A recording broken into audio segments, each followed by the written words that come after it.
One thing that I would like to impress on you, and by the way, I'm from Ritchie County and represent Ritchie and Pleasants in the House of Delegates, so I'm not running in Wood County, okay?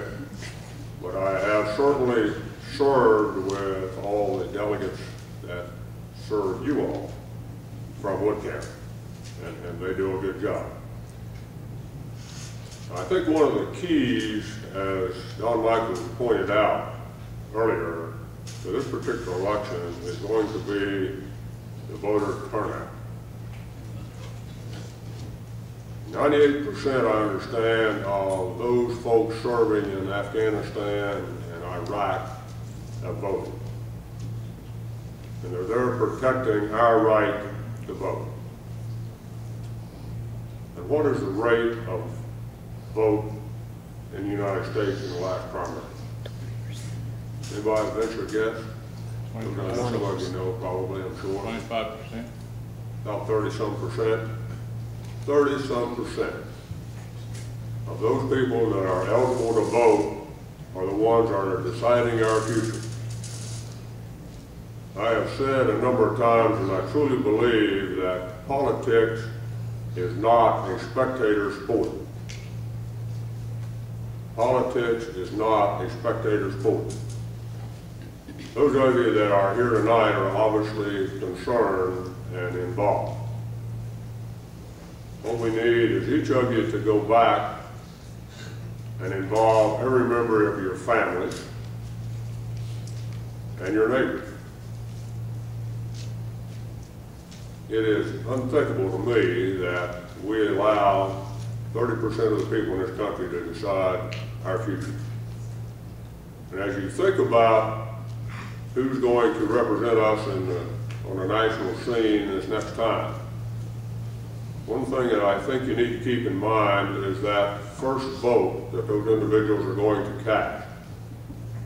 And that first vote is going to be for their leadership.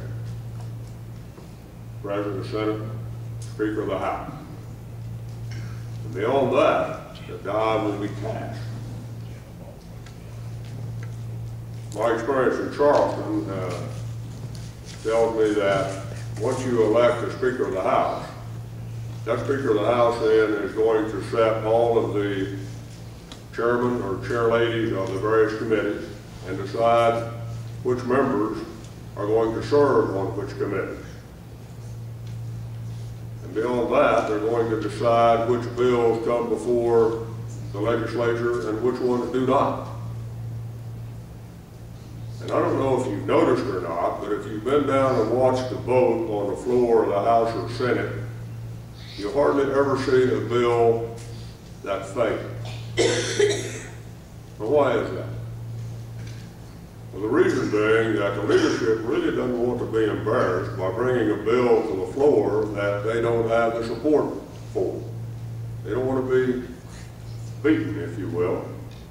So a bill that doesn't have the support will never see the light of day on either the Senate or the House floor, in Charleston or in Washington, D.C. for that matter. One of the things that occurred during this last special session that we had in Charleston having to do with the election process and a few education bills, if some of you followed it pretty closely, you will have remembered that the election bill that came before the House in its first version failed. Most of the Republicans, I think all of the Republicans voted against it, and a number of Democrats, to the point where the majority of the House delegates didn't like the bill. Well, according to the Jeffersonian rules that apply to the House and the Senate in Charleston, a bill can be reconsidered if asked to be reconsidered by a member of the side that won the original vote. Now, what happened after that vote and that bill failed? A number of Democrats, and I'm not picking on Democrats except that they were the party that's in power, a number of Democrats were called in individually, one by one, and said, and told pretty much, you don't understand. This bill has to pass. And so lo and behold, when we went back into session the next day, one of them rose and asked for a motion to have the bill reconsidered. That motion, of course, passed, and then the bill passed. And that's what's going to happen in spades in Washington, and what we have seen happen in spades in Washington. If you don't vote with the leadership, your office ends up in the latrine. If some of you remember the Walking Tall movie where the sheriff put the judge in the latrine in his office, you know, some of you remember that movie. But that's kind of the way things work. So keep that in mind when you vote on November the 2nd, that first vote, that whoever you elect, that first vote that they cast is going to be the most important vote that they're going to cast. I don't know how much time you want me to fill in here. If that's enough, that's fine. But I would like to leave you with one poem that I recall from my 8th grade. It was written by Edgar Guest, and I think it applies to this election. And it went something like, somebody said it couldn't be done. But he with a chuckle replied that, well, maybe it couldn't. But he'd be one who wouldn't say so until he tried. So he buckled right in with a trace of a grin, and if he doubted, he hit it. And he started to sing as he tackled a thing that couldn't be done. And he did. Thank you very much.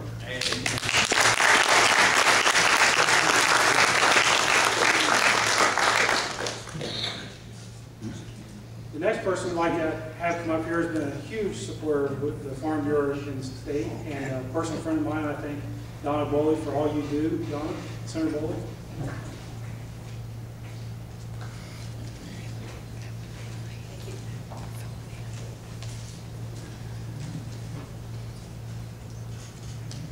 Good evening. Thank you, Jamie. Online today, and I noticed that October 12th is the last day to register. Is there anyone here that hasn't registered? Is everybody registered?